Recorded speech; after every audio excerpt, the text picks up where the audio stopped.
Hello everyone, I am Assistant Professor Yasvi Shedai from Agricultural Engineering Department. In last session we learned about lubrication system and fuel supply system. In this session we are going to learn about cooling system of the engine. Okay. Now what is meant by cooling system? A system which controls the engine temperature, that is known as cooling system. Okay. Why the cooling system is needed? In an engine cylinder, head is made up of cast iron, okay, and piston in most of the cases made up of the aluminum alloy, and it is known that the iron melts at about 1530 degree Celsius, okay, and aluminum melts at about 667 degree Celsius, okay, and at the temperature of the burning gases in the cylinder reaches up to 1500 to 2000 degree Celsius, okay, which is above the melting point of the most of the engine parts. Hence, if this heat is not dissipated, the cylinder material will fail. Okay. Also, there is a high temperature in cylinder will oxidize the film of lubricating oil, which in turn produces the carbon deposits on the surface, okay, and this will result in piston seizure, okay, and also due to the overheating, large temperature difference may lead to the distortion of the components, okay.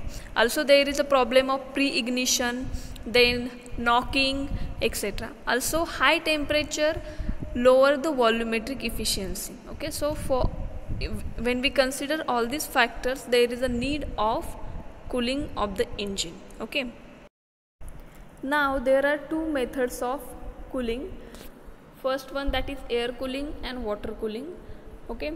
In air cooled engines are those engines in which heat is conducted from the working components of the engine exposed to the atmosphere directly, okay. It means in air cooled engine the atmospheric air is used for the cooling the engine, okay, and in such an engine cylinders are generally not grouped in a block, okay. Mostly this type of engines are used for a single cylinder engine, okay, and there is a most common example of air cooled engine, that is bikes or motorcycles, etc. Okay. Now let's see the principle of air cooling system. The cylinder of an air cooled engine has the fins to increase the area of the contact of air for a speedy cooling, okay, like this, okay. These are the fins, okay. This is the example of motorcycle and this is the air cooled engines, and there are the fins are present in this type of engine for a speedy cooling, okay, and also it increase the contact surface area, okay, for the air. Then the cylinder is normally enclosed in a sheet metal casing called as cowling, okay. This engine is enclosed in the metal sheet that is called as cowling, and the flywheel has the blades projecting from its face so that it acts as a fan, drawing the air through a hole in a cowling and directing around the finned cylinder, okay. In some cases there is a presence of cowling, in some cases not, okay. Then for the maintenance of air cooling system, the passage of the air is kept clean by removing the grasses, and this is done by removing the cowling and cleaning out the dirt, etc. by a steep brush or compressed air, okay. That is the maintenance required in case of air cooled engine, okay.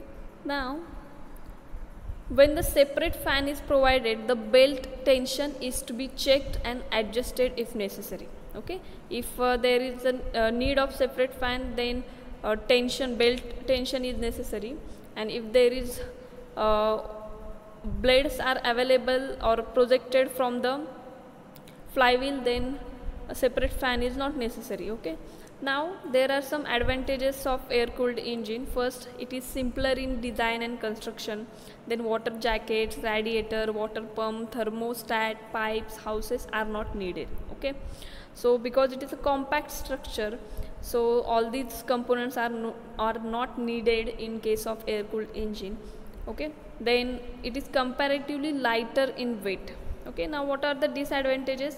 There is uneven cooling of the engine parts. Okay, and engine temperature is generally high during the working period. Okay, these are the major disadvantages of air cooled engines.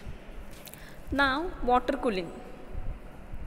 Engine using the water as a cooling medium, so it is called as a water cooled engines because the medium is water. Okay, now the liquid is circulated around the cylinders to absorb the heat from the cylinder walls. Okay, there is a water jacket is present around the cylinder block, or it is casted in the cylinder block.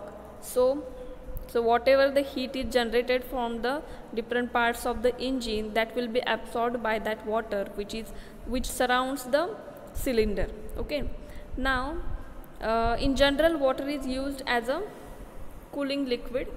Okay, there is a most common example of medium which is used in water cooling system, that is water. Then the heated water is conducted through a radiator which helps in cooling the water. Okay, so after absorbing all the heat, whatever the hot air there, that is allowed to pass through the radiator, so it again get cools and that water can be reused. Okay, then there are three common methods of water cooling. First, that is open jacket or hopper method. The next one, that is thermosiphon method, and last, that is forced circulation method. Okay, now let's see the first water cooling system, that is open jacket or hopper method. There is a hopper or a jacket containing the water which surrounds the engine, and as soon as water starts boiling, it is replaced by the cold water. Okay, and the hopper is enough large to run the engine for several hours without refilling. Okay, and also there is a drain plug is provided in a low accessible position for draining the water as and when it is required. Okay, and this system is not common in present days. Now let's see the next cooling system, that is thermosiphon method. Okay, in thermosiphon method, first question is that what is meant by thermosiphon? That is the arrangement of the tubes or the pipes in which whatever the heated water present in that device, that is circulate throughout the system by using the tubes. Okay, and there is no need of pump. Okay, that whole circulation is done by naturally and by using the principle of natural convection. Okay, now what is meant by the convection? It is the mode of heat transfer by the interaction of the molecules, that is called as convection.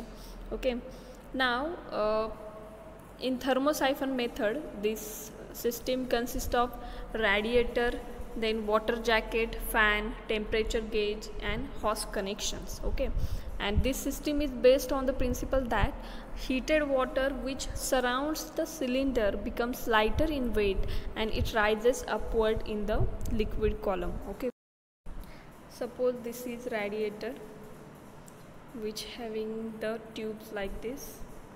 Okay, and suppose this is cylinder block with water jacket, and both are connected by the hose connections or tube connections. Okay, there is no mechanical pump is used.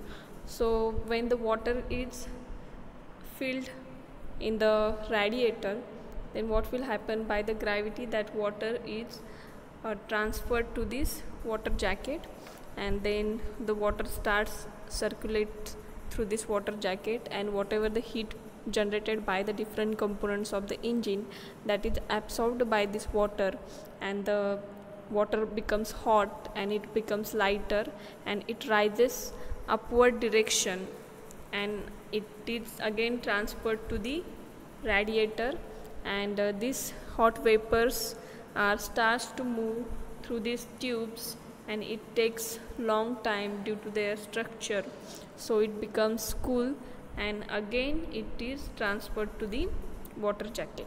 Okay, so like this way the thermosiphon systems works. Okay,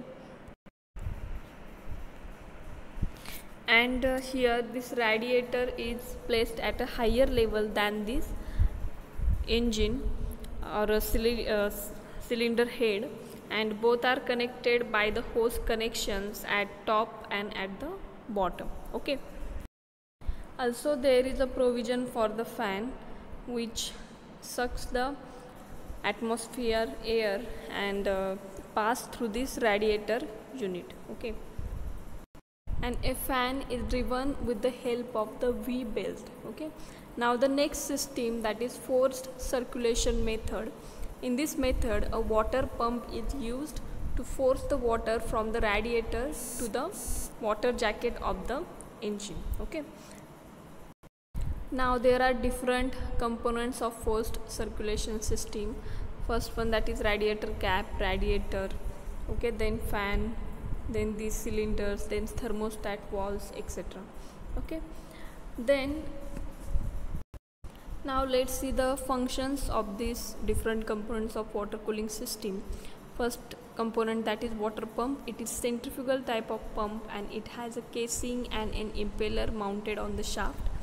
Then the casing is usually made up of cast iron and pump shaft is made up of non-corrosive material. At the end of the shaft a small pulley is fitted which is driven by the V-belt, and the water pump is mounted at the front end of the cylinder block between the block and the radiator.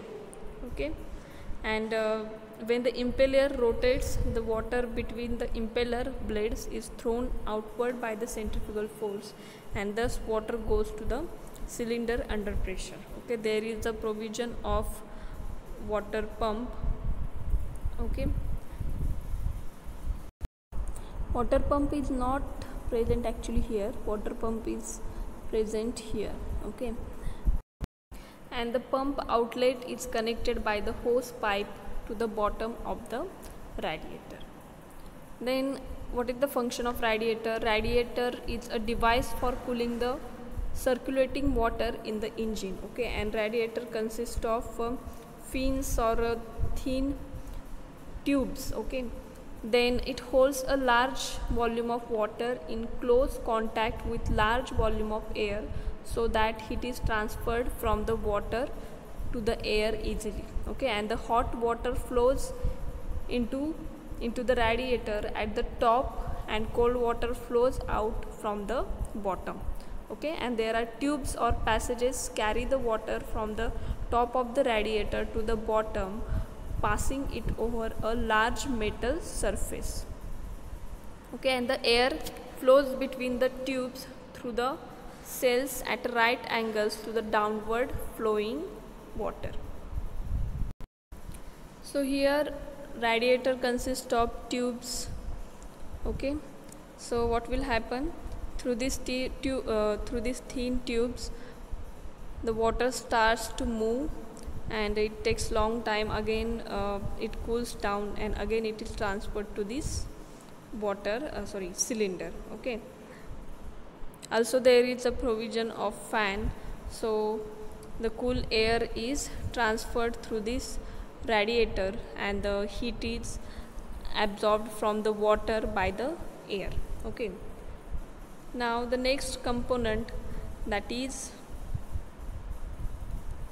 thermostat valve, and it control valve used in the cooling system to control the flow of water when activated by the temperature signal. Okay, so the thermostat valve is placed between the cylinder head and the top of the radiator. The position of the thermostat valve is here. Okay, so when the appropriate temperature is attained by the thermostat valve, it gets open and the hot water gets transferred into the radiator. Okay, so now the thermostat are designed to start the opening at 70 degree Celsius to 75 degrees Celsius, and then it fully opens at 82 degrees Celsius for petrol engine, and in case of diesel engine it opens at 88 to 90 degree Celsius. Okay.